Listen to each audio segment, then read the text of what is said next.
These days it is very difficult. I honestly don't think I could start my career now the way I did back in 1980. It's very competitive. You've got these huge major agencies who are gobbling up all the major income and in fact have photographers worldwide at every event you can think of and all working in pole position. And that's your competition. Welcome to the She Clicks Women in Photography podcast. I'm Angela Nicholson and I'm the founder of She Clicks, which is a community for female photographers. In these podcasts, I talk with women in the photographic industry to hear about their experiences, what drives them, and how they got to where they are now. In this episode, we hear from Eileen Langsley, a true trailblazer in sports photography. From her beginnings as a PE teacher in Derbyshire to covering 14 Olympic Games and becoming the official photographer for International Gymnastics, Eileen has spent nearly 50 years documenting elite sport and challenging the way female athletes are seen. Hi Eileen, thank you so much for joining me on the She Clicks Women in Photography podcast today. Thanks. I'm very happy to be here. Great, thank you. Now, you had an interesting route into photography. Perhaps you could explain that to the listeners. Yeah, I was a sporty child at secondary school. I enjoyed the experience of sport there enormously. In due course, I went on to train as a PE teacher and I taught in Sheffield for 15 years. And I ended up as head of girls' physical education. I was very keen to try and inspire the girls by posting imagery in the changing room. We had a large blank wall and I thought, well, this is a great place to get some inspiring photos up there. So I searched here, there and everywhere and found virtually nothing. And what I did find was women's sport shot in a very sexist way. I mean, if you remember the famous Athena poster of the tennis player scratching her bottom, wearing no knickers, that was the kind of thing that was available. So I thought the only way forward really is to try and capture some images myself. And I had some very talented kids. I'd got girls getting through to English schools finals in a variety of sports. So I got a camera knowing nothing about photography, knowing a lot about sport, but nothing about photography. I learnt quite a lot from my husband, who is a climber and took a camera with him when he was out climbing. So I learnt the basics and basically went out there and shot whatever was happening with my girls. I'd got a very good gymnast who was in the British team.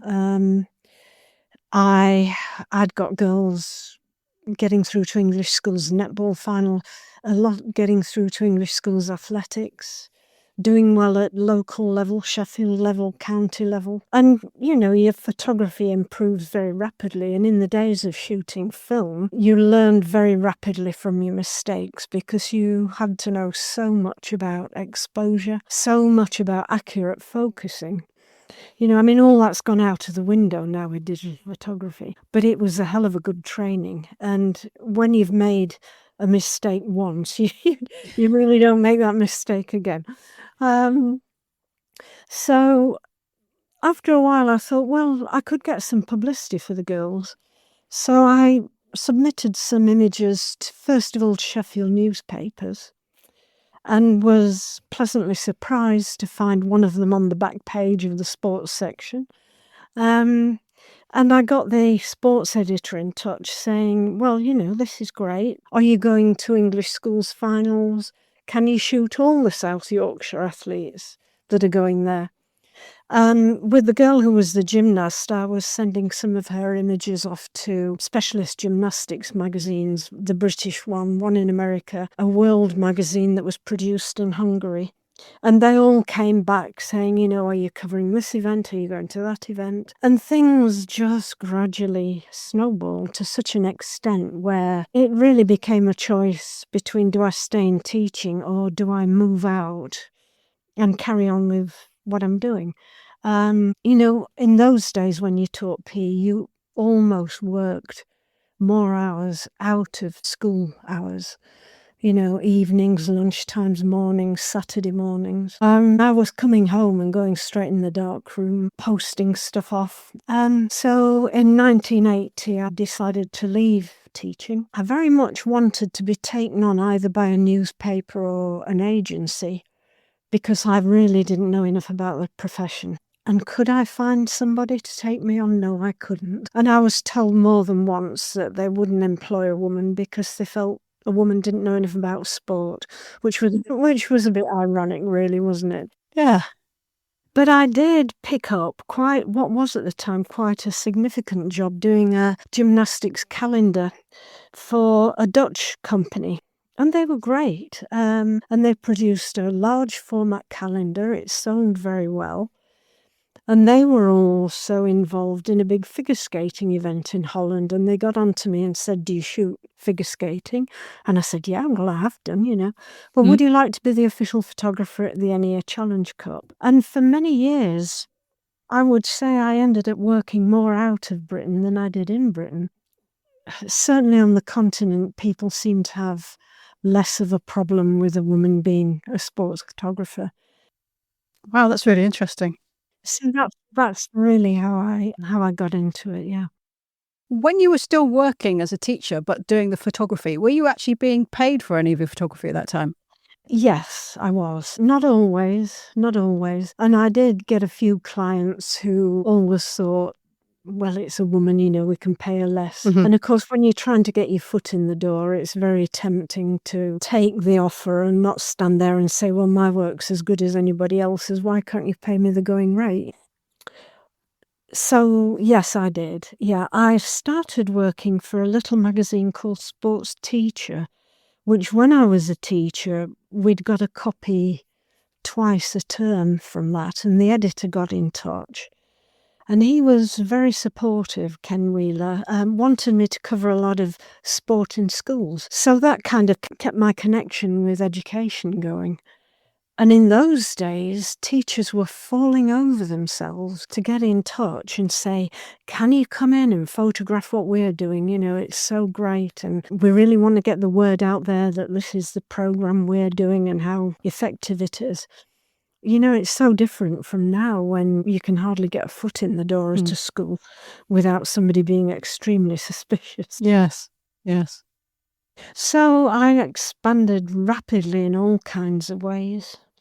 And in 1983, I was asked if I would like to become the official photographer for the International Gymnastics Federation. Oh, wow. Yes, which was a big deal, because by then I'd got my first Olympic accreditations. I'd done the Winter Olympics in Sarajevo. I was heading off to Los Angeles. And what that meant for me was that I was then able to shoot within the podium area, which was, in those days, was a huge advantage. So I was in there with the TV cameras and maybe one other photographer, and everybody else was on the outside, And that caused some consternation, I have to say, with some of my British colleagues who really didn't know how much work I was doing in gymnastics at the time. And I'd get them quite aggressively saying, "Why are you in there? Why are you in there? What have you done to deserve getting in there?" And so on. So yeah, I worked for the FIG for 20 years, so that involved an awful lot of travelling, and I've worked pretty much all over the world. Not in South America, but yeah, pretty much everywhere. Wow. How did you get your first Olympic accreditation? Well, I applied in 1980 to go to Moscow, and I was turned down. You apply to the British Olympic Association. And I got a reply which was perfectly justified, saying, "We don't feel you have enough experience.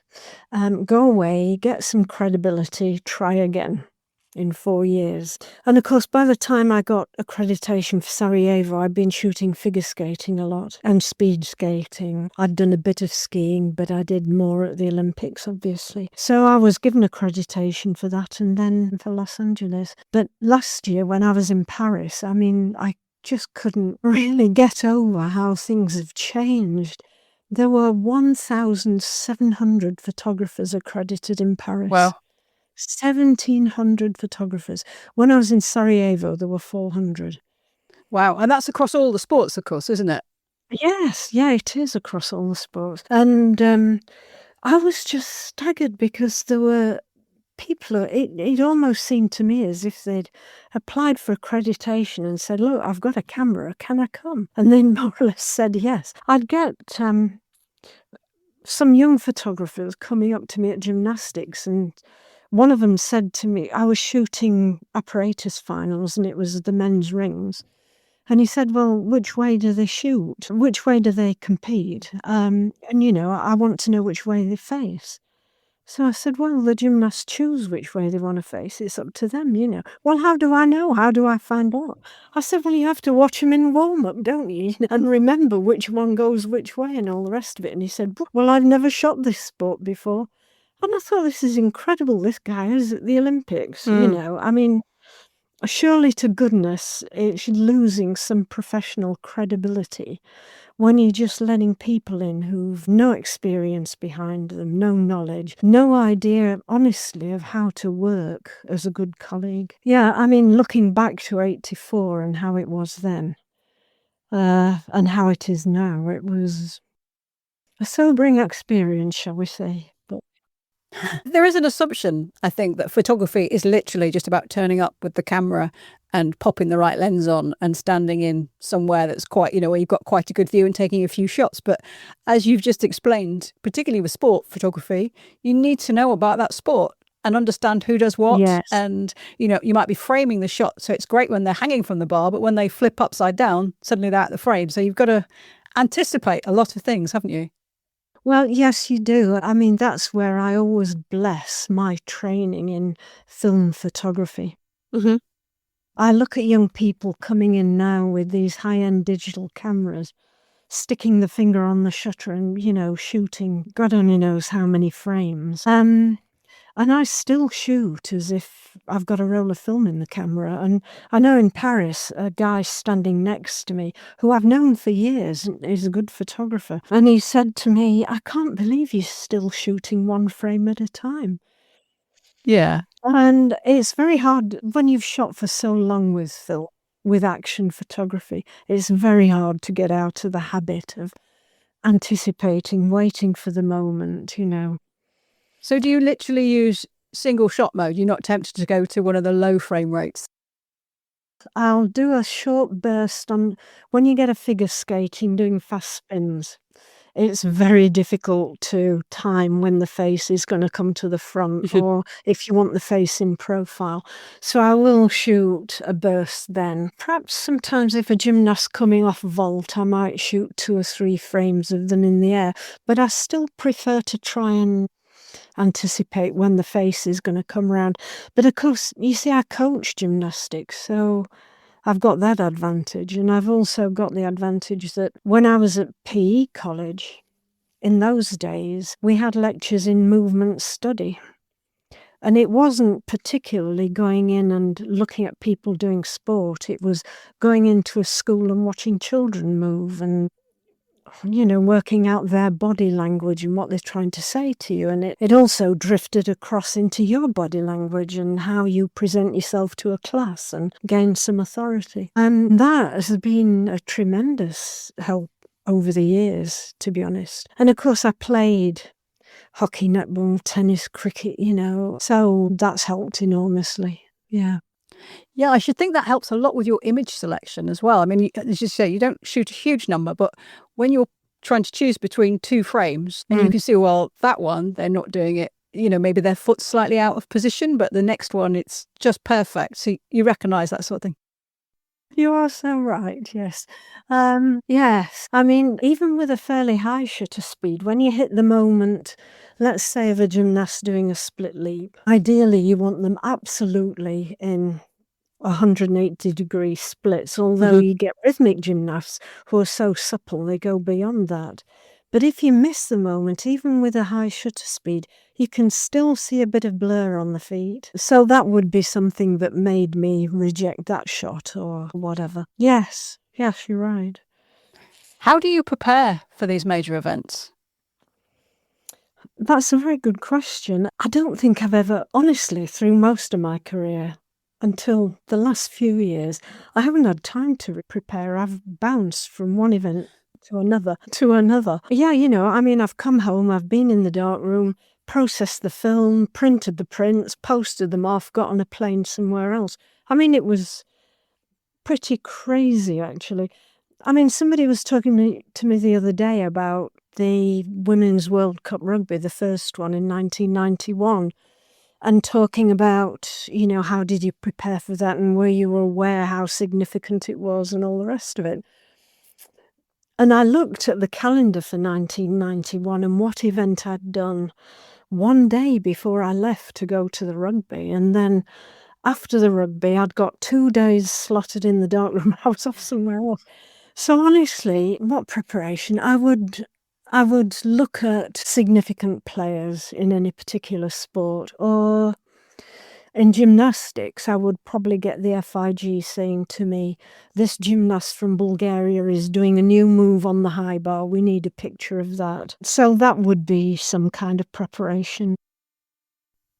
Yeah. So you'd obviously have to program in going to see them so you know what that new move looks like and what they do just before it.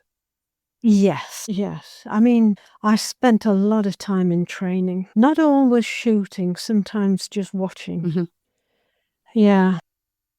And when you go to an event, say like the Olympics, the Paris Olympics, you look through all of the sports available. Are there some favourites? Obviously you like gymnastics. Is that a big tick for you? But are there some others think, I've never shot that. I'd like to go and give that a go? Yes, there are. And particularly at the Paralympics. In Paris this last time, I'd only got a specialist accreditation for gymnastics, so I had no alternative to go to anything else. But at other games, yes, I have. I've shot as many sports as I could get to. Why wouldn't you? Yeah. You've got the top competitors in the world competing in great arenas. And usually with the indoor sports, you could guarantee they'd be really well lit. And of course, that's been a huge influence on indoor sport, how indoor lighting has improved over the years. Sometimes back in the 80s, you'd be shooting in Gloom City. Yeah. And the discharge lamps they used at the time used to have awful colour casts that you'd have to use gelatin filters to get rid of. And it was colour balance was a real challenge. There was no getting the camera to do the white balance automatically for you in those days. Yeah, you had a couple of choices of film and that was it really. Tungsten or daylight or black and white. Absolutely. I know. And I can remember one bloke saying to me in America, it was World Gymnastics, and I walked in and it was obviously tungsten lighting. And he saw me getting tungsten film out and loading it, and he said, "Oh, it's not tungsten lighting, it's daylight lighting in here. All indoor lighting's daylight, Eileen." I said, "No, it isn't. And of course, people were coming out with bright yellow images from that. Not me, though, not me. No, clearly not. Are there any events or moments in your career that have really stood out? You often think about as being a crucial moment in your career.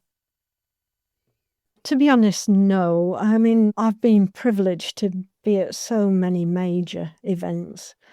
Obviously, I could say, my first ever Olympics, I'm there when Torvill and Dean won the gold. So that was obviously a huge thing.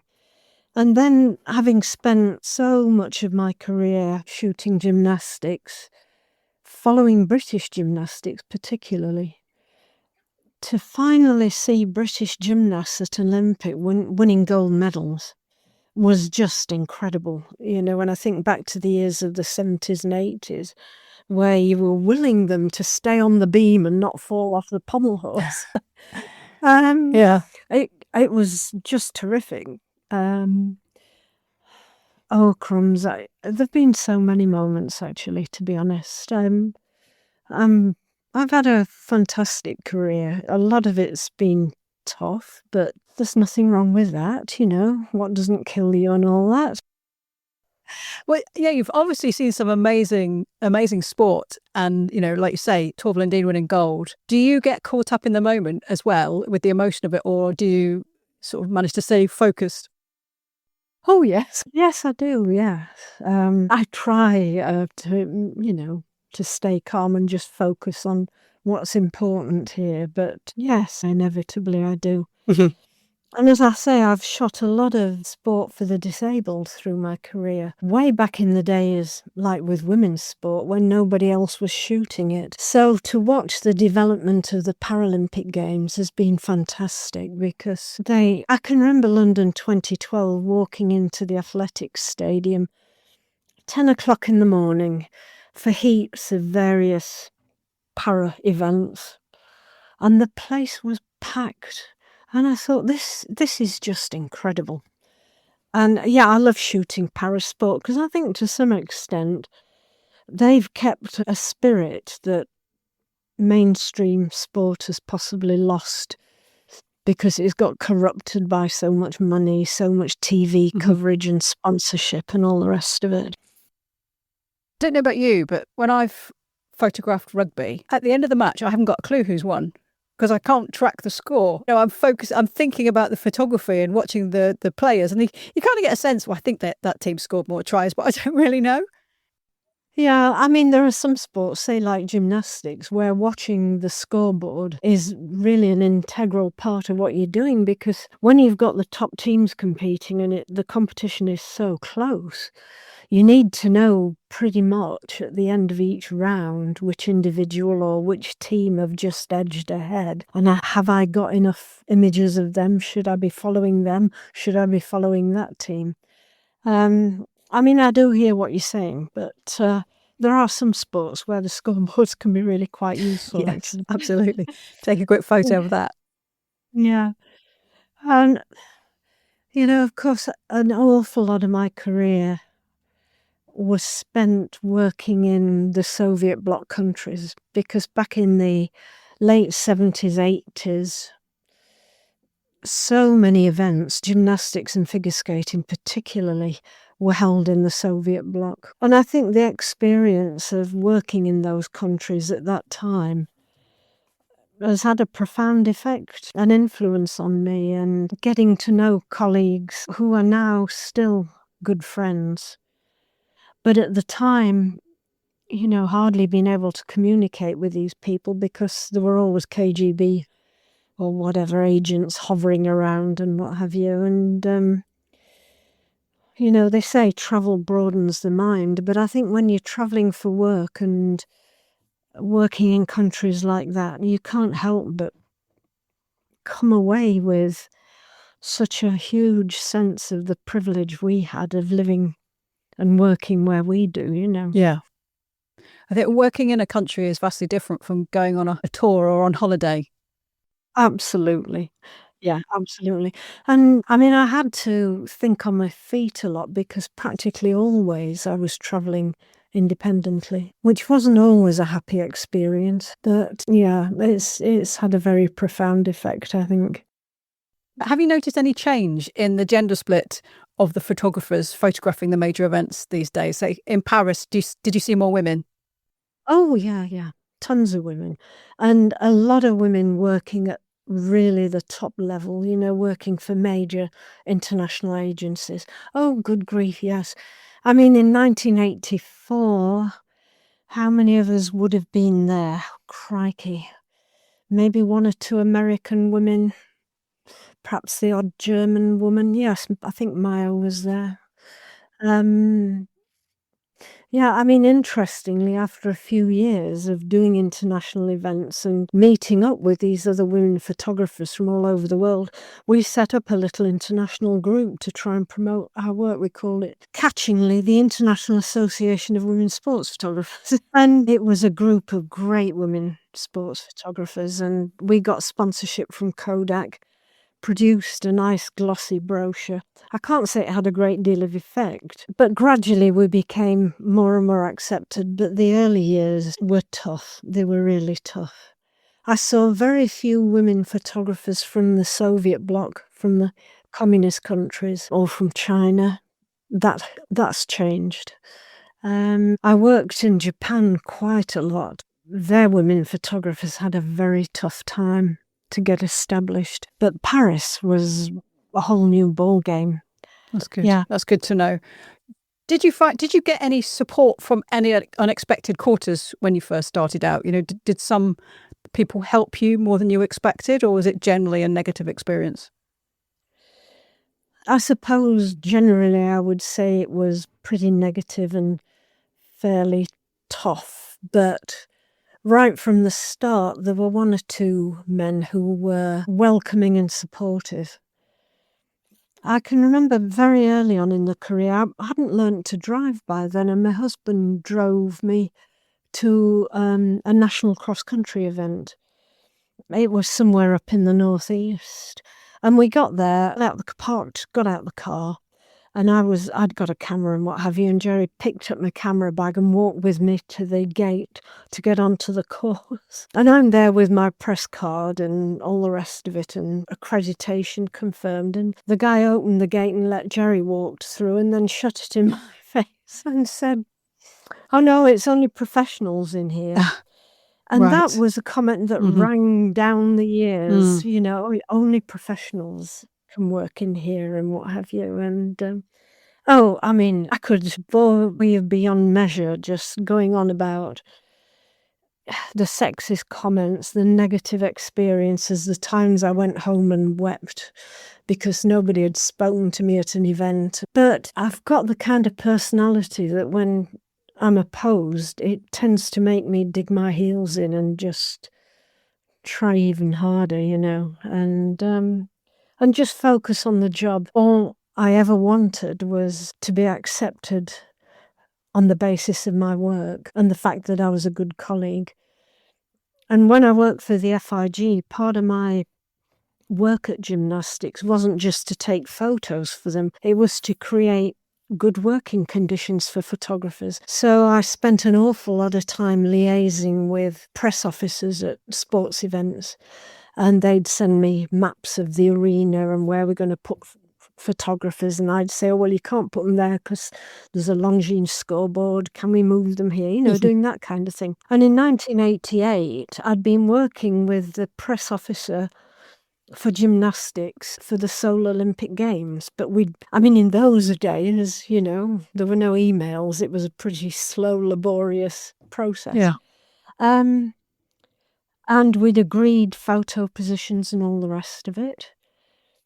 And I got to Seoul and got into the venue, went to the press office, saw the secretary who was there, who was a woman, and said, "Oh, I'm Eileen Langsley, I'm the FIG photographer. I've just come to say hello to the press chief." So she goes off into the office, the door's shut, and she comes out again and said, "Oh, he's going to send somebody to talk to you." So I went out in the arena to do some photography, and this young guy came up to me and said, "No, the press officer isn't going to speak to you." Why not? Is he busy or whatever? "No, he's not going to speak to a woman. He wants to deal with a man." Oh dear. I said, "Well, he's been dealing with a woman for the last 6 months."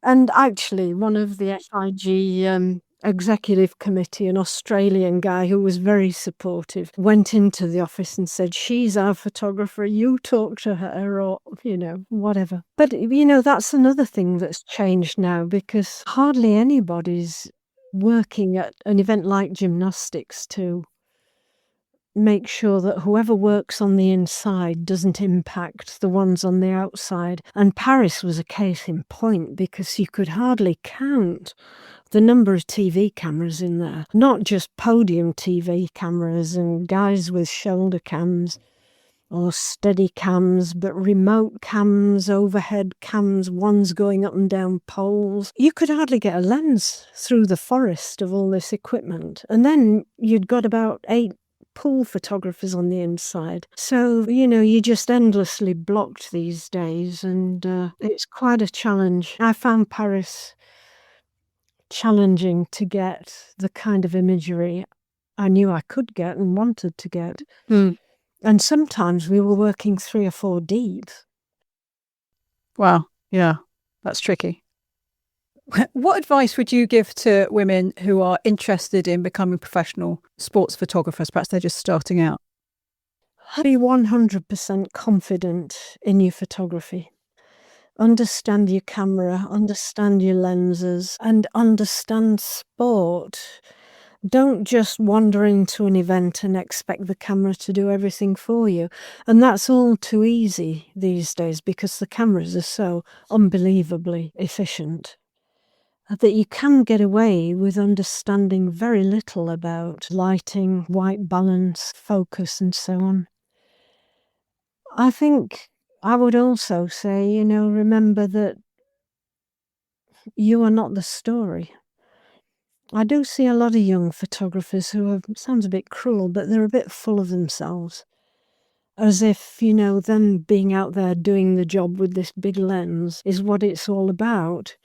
When it isn't, it's about what's happening out there on the field of play. And you being in the background as the invisible photographer. I've always tried to stay invisible. When I was working at gymnastics, I was always working on my knees.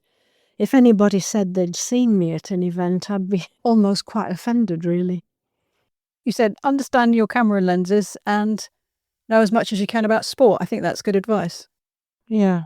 Do you think it's worth applying for the higher level places or, start at grassroots at your local, whether it's the local football team or rugby club? Well, a lot of people start that way. These days, it is very difficult. I honestly don't think I could start my career now the way I did back in 1980. It's very competitive. You've got these huge major agencies who are gobbling up all the major income and in fact have photographers worldwide at every event you can think of and all working in pole position. And that's your competition. I mean, maybe you can find a niche area where you can concentrate and make your mark and become known. It's getting harder and harder. I mean, yeah, seriously, I don't think I could get into the job I did way back when and work just as a freelance individual woman covering any number of sports and still being able to make a decent living out of it. I mean, I could always afford to replenish my equipment with the next camera body that came out of the next lens. I can't now.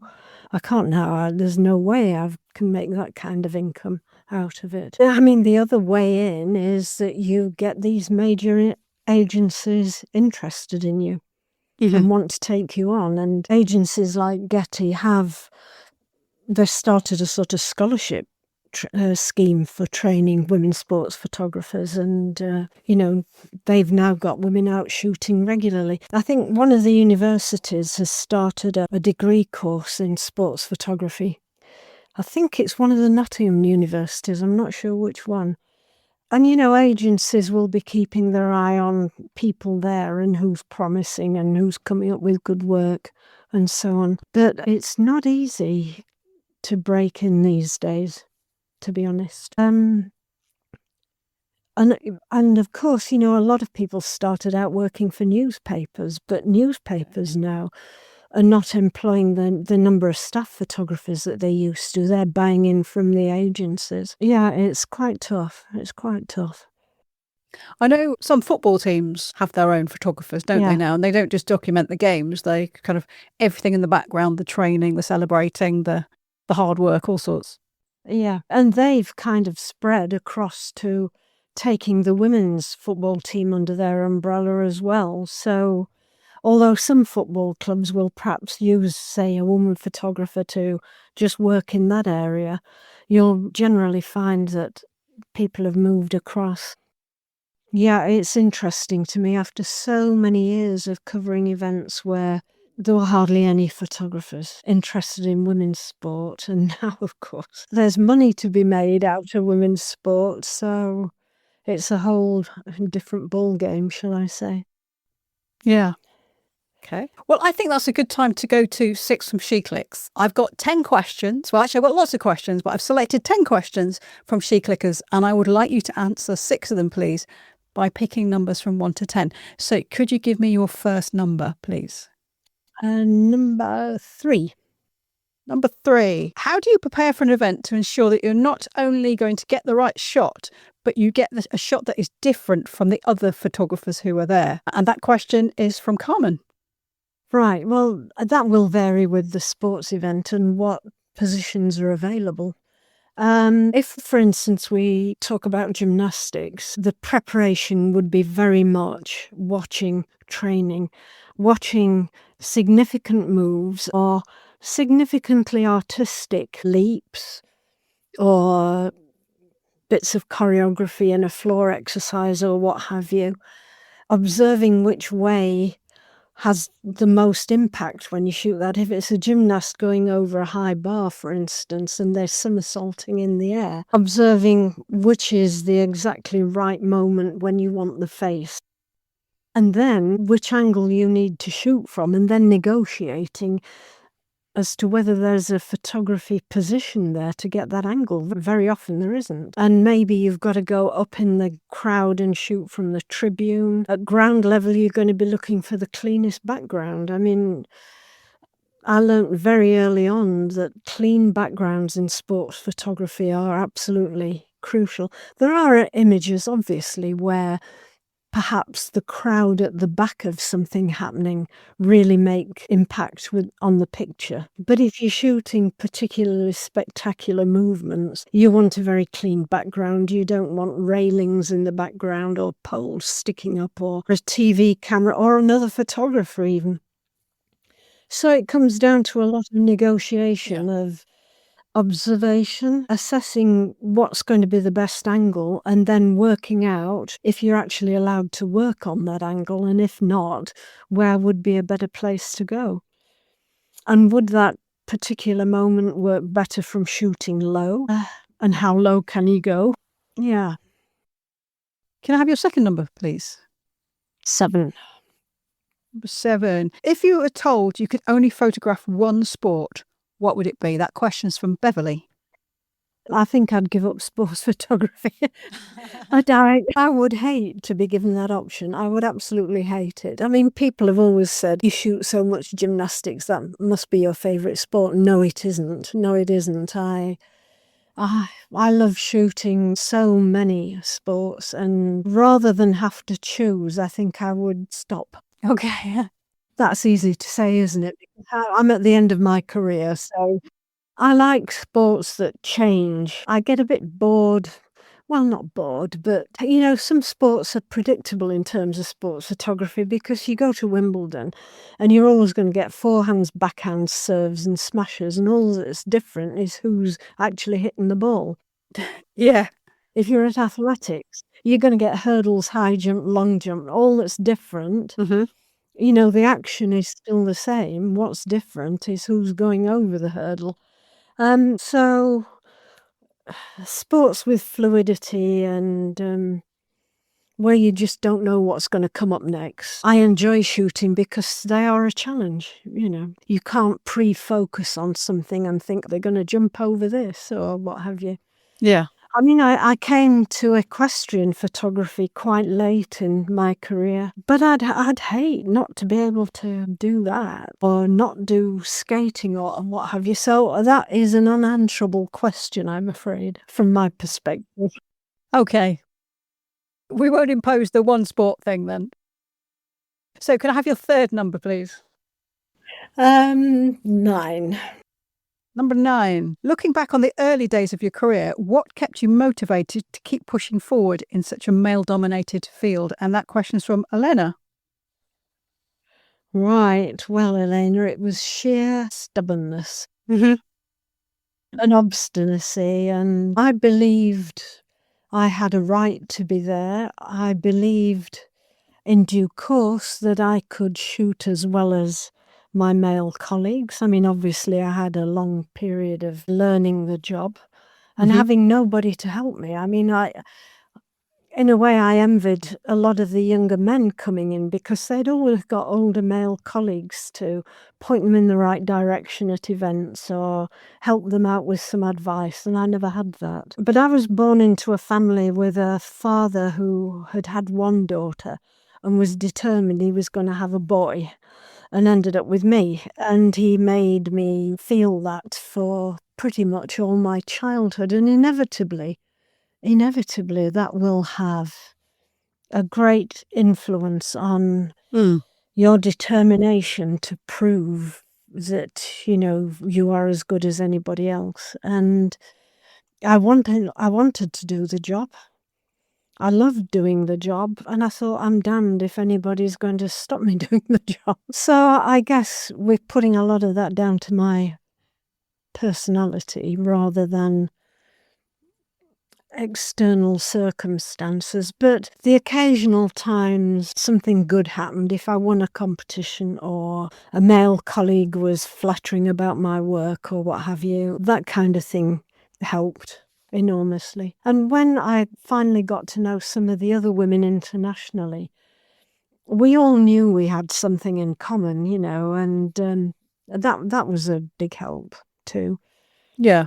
That does make a difference, I think. And, just occasional, like you say, somebody just saying something positive, it just kind of gets you through and Yes. encourages. Yeah. Okay. Yeah. Can I have your fourth number, please? 5. Number 5. From the many Olympics that you've covered, what is your favourite memory, either from behind the lens or as an observer of history? That question's from Caroline and Elena. They both asked very similar questions. Right, okay. Well, that's a tough one to answer because just being at the Olympics itself is such an important and significant moment in your career. And in my early days, if you were accredited for an Olympics, it was some recognition of your status. So the fact that you'd actually got this thing hanging around your neck that said, you deserve to be here.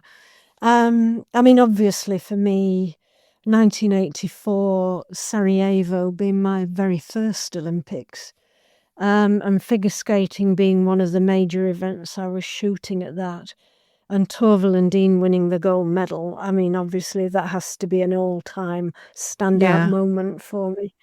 But I could pick out so many. The times I've seen competitors in different sports who, for one reason or another, have had a really tough time, either through injury or some other factor, who've then made a comeback and succeeded on the Olympic scene. That's been a tremendous thing to view. Watching British gymnasts and getting to the top of gymnastics at the Olympics, winning gold medals, bronze medals, silver medals, and it being, expected, not a shock. It was expected that we'd do this. There've been so many, but every time I've been to an Olympics, I've felt what a huge privilege it is, and some of them have been terrific events. They're enormous things for people to organise. Yeah. And if I'm honest, I think back to 2012, I was a bit doubtful as to whether we should host an Olympics. I was anxious about security and I was anxious about transport. And I got to 2012 and I was absolutely knocked out. It was one of the best Olympics ever. Transport was fantastic.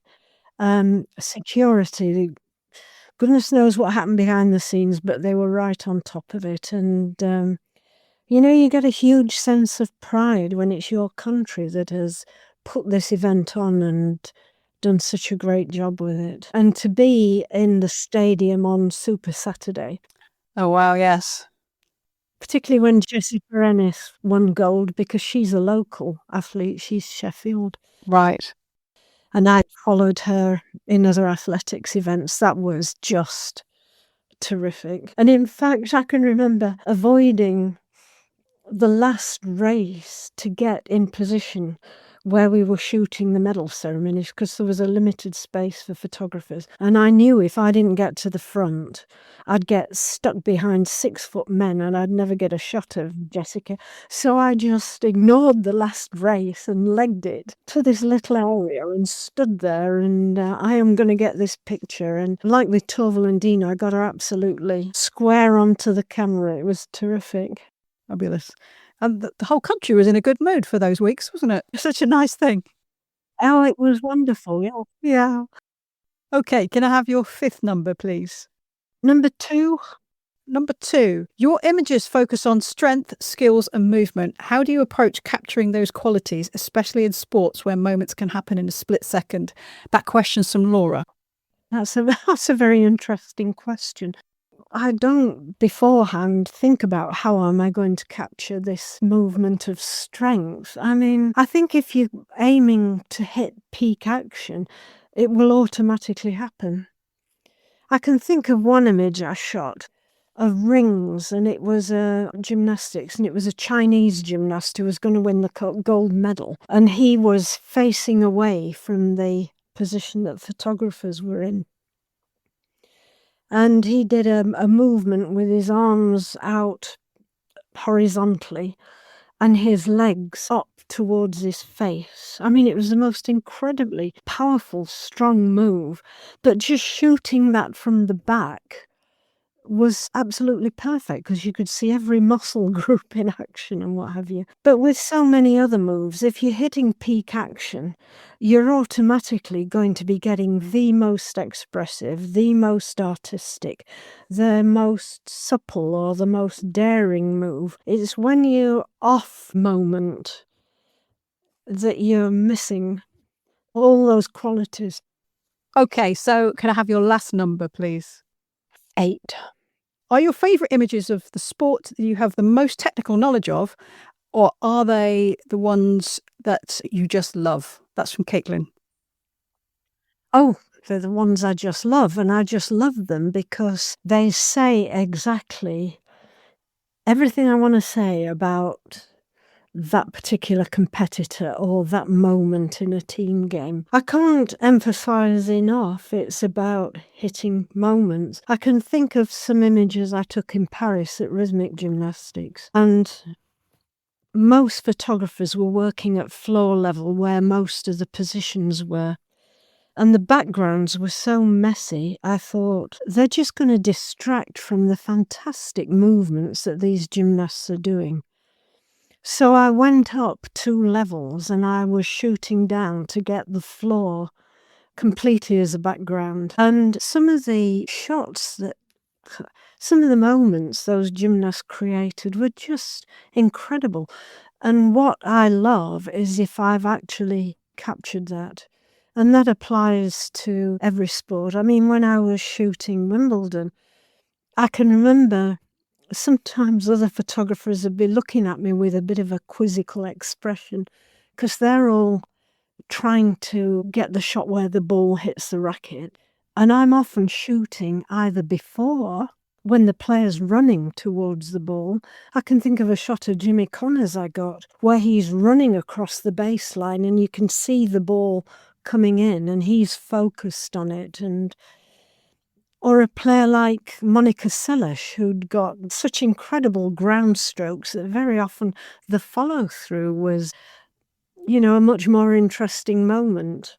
But for me, I just want something that says everything about that competitor or everything about the way that team are competing and playing and working together. So it sounds like it's more about the personalities that are involved rather than your technical understanding of the sport.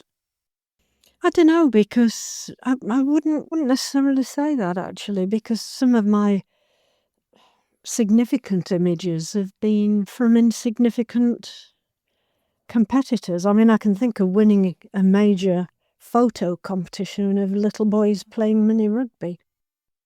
No, not the personality, but the moment for me. Always peak action. So that knowing when the peak action is going to happen is basically backed up by your technical understanding of the sport. Yes, I guess it is, yeah. And of course, it's so easy these days, if you want to just stick your finger on the button and keep shooting, somewhere in there you may hit that moment. And who's to put that up on screen and then put mine shot up on screen and say which one is the better? A digital camera's done one. and somebody picking out the moments than the other. Does that matter? What matters at the end of the day is that the client wants to buy the picture, really. Yes. I mean, I like to have my own satisfaction out of it, but very often that's not the picture that the client wants. They want all sorts of odd things. It's never ceased to amaze me over the years. The images of mine that have got published, and I thought, what on earth have they published that one? And sometimes it's been as simple as, well, we got a portrait-shaped photo box on that page, so we needed we didn't want a landscape, we wanted a portrait one. Rearrange it then. It must be tough. You've got a great landscape orientation image and you've got one that is okay, but it's... Yes, they're paying, Yeah, that's the important thing. The customer is never wrong. I mean, I've had a nice sort of closing years to my career because I shifted into self-publishing books. Mm-hmm. And, it is so easy to do it online these days, and you can get really great quality products. And I've loved doing that, and it's been an absolute delight just to work with my own images the way I want to work with them. Yeah. Whether people want to buy the books or not, it's neither here nor there. But it's been a good experience. But there is something very special about seeing photographs in printed form and then being able to turn pages through them. I know people just scroll through stuff on the phones now, don't they, so quickly, and it's saddened me in a way that books have become devalued. But I think it will turn around in due course. But I get a lot of satisfaction out of doing that. You've got quite a back catalogue of images to create books with. Yes, I have. Although I have sold my archives. When you're a freelance, getting to the end of your career, you've got to think about retire. Well, I don't intend retiring, so that's not relevant. But you've got to think about financial support as you get older. And, if you don't sell it on, what's going to happen to it? Is it going to end up in a skip? So have you sold the copyright? Oh, yes. Yeah. I mean, I'm really lucky that the guy who bought my digital archive and most of my film archive his agency's Pop a Photo, and he's a partner agency of Getty Images. But he's been really generous in letting me use whatever images I want within the publications. And, when he bought the archive, what he said to me is, I know you're sad about letting it go, but you've got to remember your name will always go with that picture. And that meant a lot, actually. So, a lot of my work's now on Getty Images. Oh, fantastic. So a whole new audience seeing it. Yes, I guess so. It's funny, actually, because he did send me an email recently to tell me that one of my images from Paris that sold for big bucks in America. And I thought, wow, that's great. And then when I saw which picture it was, I thought, I can't believe it. There you go. You never know what the client wants, do you? So just go with the flow. And and it's not even a particularly clean background because there's a judge or two in the background. And it had gone up on Getty Images as part of my coverage, and I just couldn't believe that a major American company would have honed in on that particular one. Ah, well, their choice. Yeah, they picked one at least. Well, Eileen, thank you so much for joining me on the podcast today. It's been absolutely wonderful chatting with you. No, it's been a pleasure. Great, thank you. Thanks for listening to this episode of the She Clicks Women in Photography podcast. I hope you enjoyed it. Special thanks to everyone who sent in a question. You'll find a link to Eileen's website in the show notes. I'll be back with another episode soon, so please subscribe to the show on your favourite podcast platform and tell all your friends and followers about it. You'll also find She Clicks on Facebook, X, Instagram and YouTube if you search for She Clicks Net. So until next time, enjoy your photography.